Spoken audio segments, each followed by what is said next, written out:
परमात्मा के अतिरिक्त ध्रुव को कुछ दिखाई नहीं देता था। संपूर्ण प्रकृति के एकमात्र अधीश्वर भगवान में ही उसका चित्त लगा हुआ था।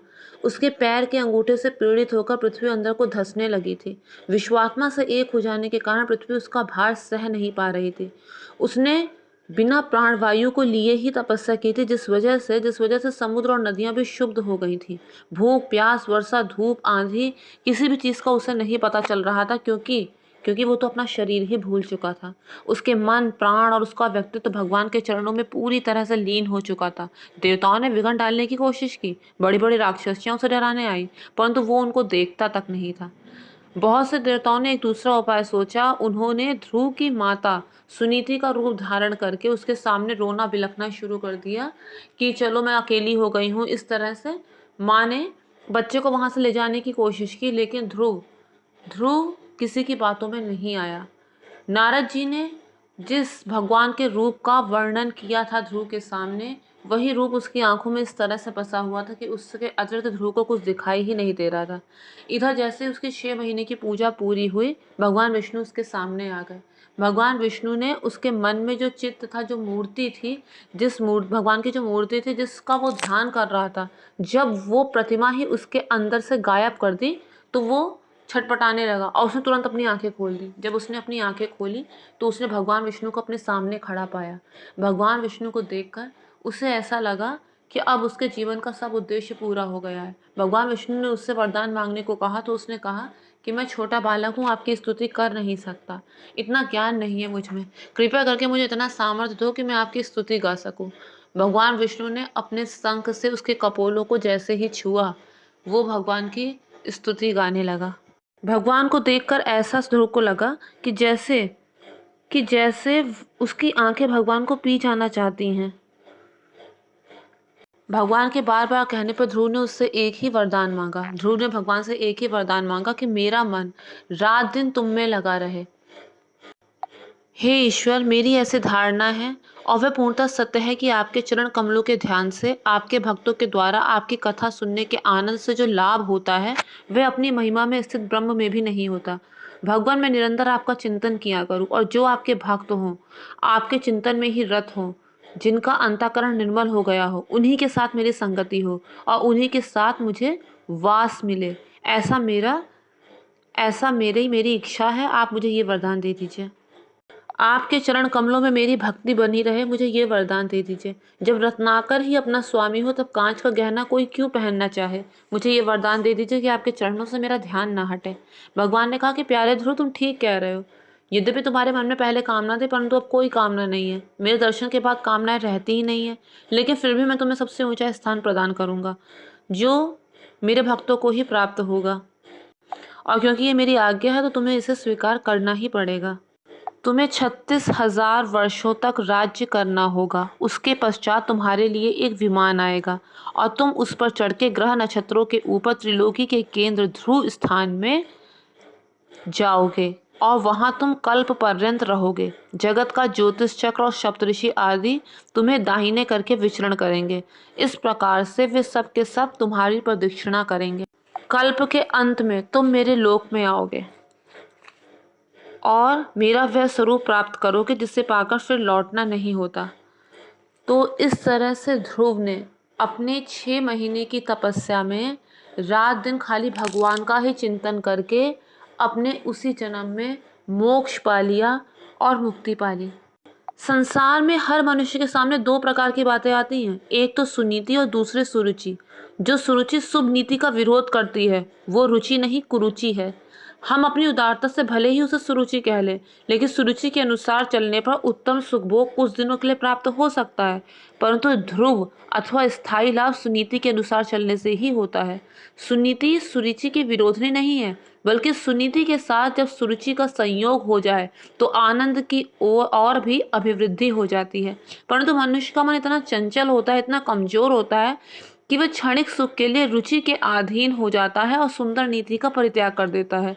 जब नीति की उपेक्षा कर दी जाए तो ध्रुव लाभ कैसे हो। वह तो भगवान के पास चला ही जाएगा, किंतु ध्रुव भगवान में ही है। रुचि के अनुसार चलने से सुनीति के विरोध में, असंयम में नहीं।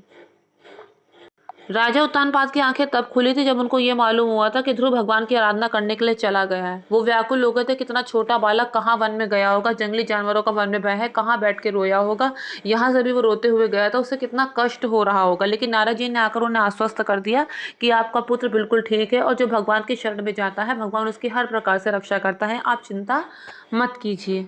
उधर जब ध्रुव की तपस्या पूरी हुई और वो वापस लौटने लगे, तब नारद जी ने उत्तानपाद को ये सूचना दे दी और वो लोग भी उसी मार्ग में जाने लगे जहां से ध्रुव लौट रहे थे। सुरुचि भी साफ मन से ध्रुव से मिलने के लिए गई। सबने ध्रुव का सम्मान किया। स्वयं भगवान जिस पर प्रसन्न हो ना, उसका सम्मान कौन नहीं करेगा। सभी उनका अभिनंदन करने लगे, सभी उनकी प्रशंसा करने लगे, सभी उनके प्रति प्रेम प्रकट करने लगे। राजा ने उत्तम के साथ ध्रुव को सर्वश्रेष्ठ हाथी पर बैठाया और उन्हें लेकर अपने महल की ओर चल दिए। सारा नगर सजाया गया था, आनंद के बाजे बज रहे थे, स्त्रियां मंगल गान कर रही थी, ब्राह्मण वेद पाठ कर रहे थे, भक्तराज ध्रुव का अभ्युदय देखकर देवता फूलों की वर्षा कर रहे थे। ध्रुव के जीवन में दोनों ही धर्मों की पूर्णता थी। वे सत्य, अहिंसा, प्रेम और भक्ति के मूर्तिमान आदर्श थे तथा क्षत्रियोचित तेज, शौर्य और युद्ध वीरता भी उनमें भरी हुई थी। परंतु एक सरल भक्त के जीवन में युद्ध के अवसर कभी आते। उन्होंने अनेकों यज्ञ किए परंतु कभी भी युद्ध का अवसर नहीं आया। किसी के प्रति उनके मन में वैर भाव था ही नहीं। उनके साथ कोई युद्ध करता कैसे? युद्ध तो लोग उसी से करते हैं जिसके मन में वैर भाव होता है। हाँ, केवल एक ही बार युद्ध का प्रसंग आया तो उस समय ध्रुव का जो शस्त्र कौशल प्रकट हुआ था, उन्होंने जो वीरता दिखाई थी, वो केवल भगवान की ही सहायता से प्राप्त हो सकती थी। बात यह थी कि ध्रुव का भाई उत्तम शिकार खेलने के लिए गया हुआ था। उन दिनों शिकार की बड़ी प्रथा थी और उत्तम को इस प्रकार का व्यसन हो गया था। उधर कहीं यक्षों से मुठभेड़ हो गई और उनके हाथों वह मारा गया। प्राणियों की हत्या करने वालों की यह दशा होनी ही थी। ममता के कारण उत्तम की माता और कुछ लोगों साथ उत्तम की माता भी कुछ लोगों को साथ लेकर उसे ढूंढने के लिए जंगल में गई और आग लग जाने से वह जल गई। ध्रुव को जब इन बातों का पता चला तब उन्होंने उत्तम को मारने वालों की जांच के लिए उधर यात्रा की। पृथ्वी के सम्राट ध्रुव जब उधर गए तो चाहिए तो ये था कि यक्ष इनसे क्षमा मांगे, इनका सत्कार करे, परंतु बात उल्टी हुई, वो उनसे भिड़ गए। शासन की दृष्टि से उन्हें अपने काबू में करना न्यायोचित था। ध्रुव ने भगवान का स्मरण करके युद्ध प्रारंभ किया। ध्रुव ने नारायण अस्त्र का संधान किया, यक्षों का विनाश हो गया और सबका मायाजाल छिन्न भिन्न हो गया। ध्रुव ने जब 36,000 का राज्य अपना पूरा किया तो उस समय काल उनके सामने आया। उन्होंने मृत्यु के सर पर पैर रखकर एक दिव्य विमान पर सवारी की। आकाश में नगाड़े, मृदंग और सिंगे बजने लगे, गंधर्व गायन करने लगे और दिव्य पुष्पों की वर्षा होने लगी। पार्षदों ने देखा ध्रुव को कोई चिंता है। उन्होंने पूछा कि चिंता का कारण, तो वे अपनी माता के लिए चिंतित हो रहे थे। पार्षदों ने हंसकर कहा, ध्रुव, क्या तुम अपनी माता के लिए चिंतित हो? क्यों ना हो, तुम्हारे जैसा भक्त अपनी माता की चिंता क्यों ना करे? चिंता का कोई कारण नहीं है। तुम्हारे जैसे पुत्र की जननी कभी भी कल्याण से वंचित नहीं रह सकती। देखो, तुमसे पहले ही विमान पर सवार होकर आगे आगे जा रही हैं। वे तुम्हारे साथ ही रहेंगी। पार्षद ध्रुव से भगवान के गुण और उनकी लीला का वर्णन कर रहे थे। उनका विमान ऊपर उठ रहा था। स्थान स्थान पर विमान पर चढ़कर देवताओं ने स्वागत किया। वे ग्रह और सप्तऋषियों से ऊपर विष्णु पद पर पहुंच गए। ध्रुव को जब पद प्राप्त हुआ, वह अपने प्रकाश से ही प्रकाशित होता रहता है।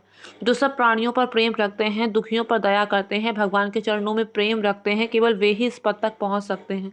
भगवान की अपार कृपा से ही ध्रुव जैसा जीवन, ध्रुव जैसा भजन और ध्रुव जैसी गति प्राप्त होती है। जैसे भगवान ने पद पद पर ध्रुव की रक्षा की, ध्रुव की अभिलाषा पूरी की, वैसे यदि हम भी भगवान की ओर चलें, वैसे ही उत्साह से उन्हें अपनाएं, तो अवश्य ही हमारी गति भी ध्रुव के समान ही होगी और भगवान भी ध्रुव की तरह ही हमारी सहायता करने के लिए हर समय उत्सुक रहेंगे।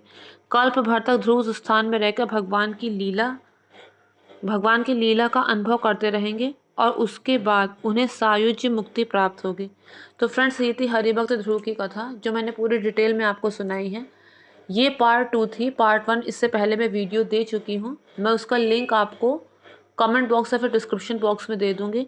फ्रेंड्स, आपसे बार बार रिक्वेस्ट करती हूँ कि प्लीज़ मेरे चैनल को सब्सक्राइब, वीडियो को लाइक और शेयर कीजिए। Thank you friends, thank you so much.